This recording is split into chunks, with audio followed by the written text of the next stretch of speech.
अथ त्रयस्त्रिंशोऽध्यायः 33वां अध्याय देवहूति को तत्व ज्ञान एवं मोक्ष पद की प्राप्ति। मैत्रेय जी कहते हैं, विदुर जी, श्री कपिल भगवान के ये वचन सुनकर कर्दम जी की प्रिय पत्नी माता देवहूति के मोह का पर्दा फट गया और वे तत्व प्रतिपादक सांख्य शास्त्र के ज्ञान की आधार भूमि भगवान श्री कपिल जी को प्रणाम करके उनकी स्तुति करने लगी। देवहूति जी ने कहा, कपिल जी, ब्रह्मा जी आपके ही नाभि कमल से प्रकट हुए थे। उन्होंने प्रलयकालीन जल में शयन करने वाले आपके पंचभूत, इंद्रिय, शब्दादि विषय और मनोमय विग्रह का, जो सत्वादि गुणों के प्रवाह से युक्त सत्स्वरूप और कार्य एवं कारण दोनों का बीज है, ध्यान ही किया था। आप निष्क्रिय, सत्य संकल्प, संपूर्ण जीवों के प्रभु तथा सहस्रों अचिंत्य शक्तियों से संपन्न हैं। अपनी शक्ति को गुण प्रवाह रूप से ब्रह्मादि अनंत मूर्तियों में विभक्त करके उनके द्वारा आप स्वयं ही विश्व की रचना आदि करते हैं।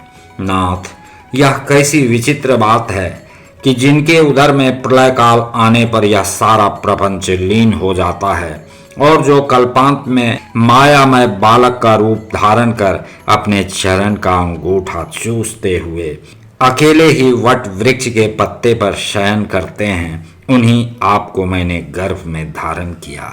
विभो, आप पापियों का दमन और अपने आज्ञाकारी भक्तों का अभ्युदय एवं कल्याण करने के लिए स्वेच्छा से देह धारण किया करते हैं। अतः जिस प्रकार आपके वराह आदि अवतार हुए हैं, उसी प्रकार यह कपिलावतार भी मुमुक्षुओं को ज्ञान मार्ग दिखाने के लिए हुआ है। भगवान, आपके नामों का श्रवण या कीर्तन करने से तथा भूले भटके कभी कभी आपका वंदन या स्मरण करने से ही कुत्ते का मांस खाने वाला चांडाल भी सोमयाजी ब्राह्मण के समान पूजनीय हो सकता है। फिर आपका दर्शन करने से मनुष्य कृतकृत्य हो जाए, इसमें तो कहना ही क्या है। अहो, वह चांडाल भी इसी से सर्वश्रेष्ठ है कि उसकी जिह्वा के अग्रभाग में आपका नाम विराजमान है। जो श्रेष्ठ पुरुष आपका नाम उच्चारण करते हैं, उन्होंने तप, हवन, तीर्थ स्नान, सदाचार का पालन और वेदाध्ययन सब कुछ कर लिया। कपिल देव जी, आप साक्षात पर ब्रह्म हैं। आप ही परम पुरुष हैं। वृत्तियों के प्रवाह को अंतर्मुख करके अंतःकरण में आपका ही चिंतन किया जाता है। आप अपने तेज से माया के कार्य गुण प्रवाह को शांत कर देते हैं तथा आपके ही उदर में संपूर्ण वेद तत्व निहित है। ऐसे साक्षात विष्णु स्वरूप आपको मैं प्रणाम करती हूँ। मैत्रेय जी कहते हैं, माता के इस प्रकार स्तुति करने पर मातृवत्सल परम पुरुष भगवान कपिल देव जी ने उनसे गंभीर वाणी में कहा। कपिल देव जी ने कहा, माता जी, मैंने तुम्हें जो यह सुगम मार्ग बताया है, इसका अवलंबन करने से तुम शीघ्र ही परम पद प्राप्त कर लोगी। तुम मेरे इस मत में विश्वास करो। ब्रह्मवादी लोगों ने इसका सेवन किया है। इसके द्वारा तुम मेरे जन्म मरण रहित स्वरूप को प्राप्त कर लोगी। जो लोग मेरे इस मत को नहीं जानते, वे जन्म मृत्यु के चक्र में पड़ते हैं।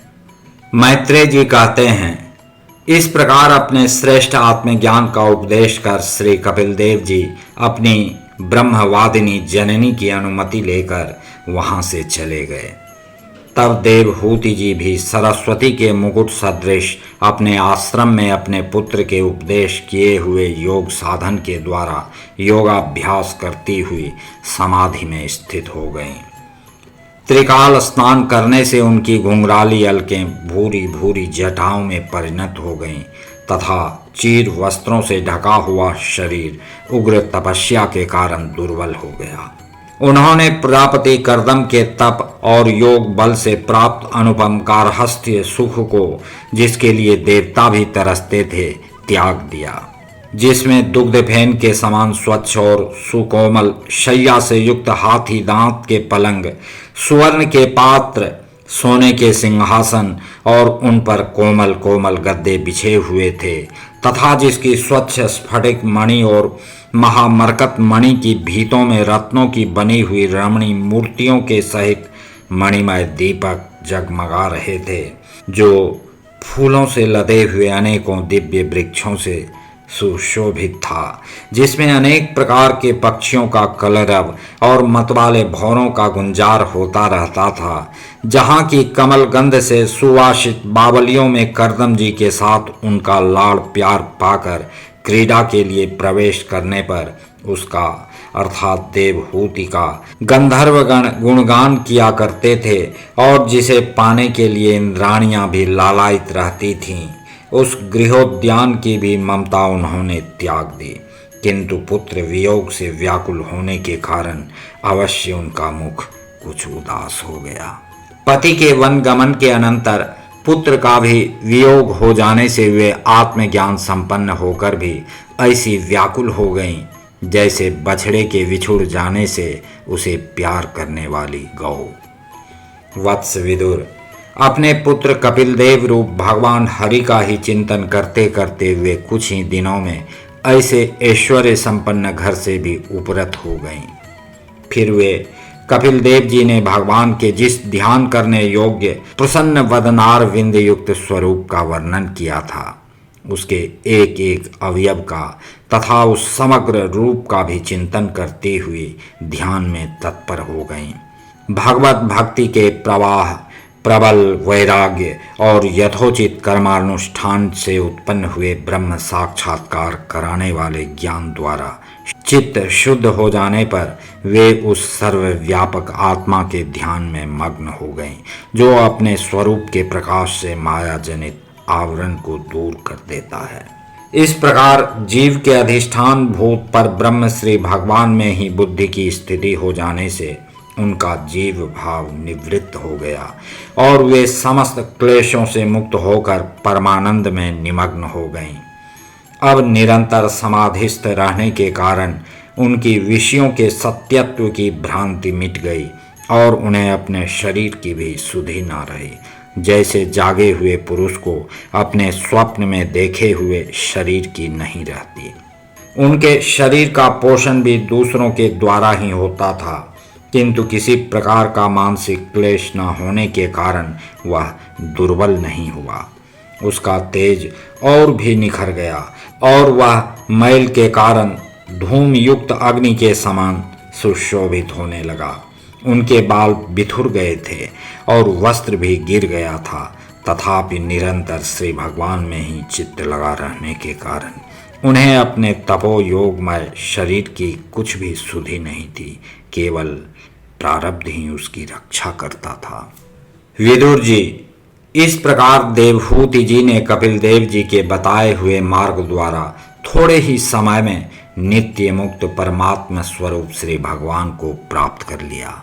वीरवर, जिस स्थान पर उन्हें सिद्धि प्राप्त हुई थी वह परम पवित्र क्षेत्र त्रिलोकी में सिद्धपद नाम से विख्यात हुआ। साधु स्वभाव विदुर जी, योग साधन के द्वारा उनके शरीर के सारे दैहिक मल दूर हो गए थे। वह एक नदी के रूप में परिणत हो गया, जो सिद्धगण से सेवित और सब प्रकार की सिद्धि देने वाली है। महायोगी भगवान कपिल जी भी माता की आज्ञा ले पिता के आश्रम से ईशान कोण की ओर चले गए। वहाँ स्वयं समुद्र ने उनका पूजन करके उन्हें स्थान दिया। वे तीनों लोकों को शांति प्रदान करने के लिए योग मार्ग का अवलंबन कर समाधि में स्थित हो गए हैं। सिद्ध, चारण, गंधर्व, मुनि और अप्सरागण उनकी स्तुति करते हैं तथा सांख्याचार्य गण भी उनका सब प्रकार स्तवन करते रहते हैं।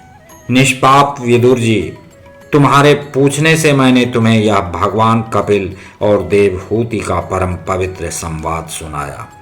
यह कपिल देव जी का मत अध्यात्म योग का गूढ़ रहस्य है। जो पुरुष इसका श्रवण या वर्णन करता है वह भगवान गरुड़ध्वज की भक्ति से युक्त होकर शीघ्र ही श्री हरि के चरणार विंदों को प्राप्त करता है।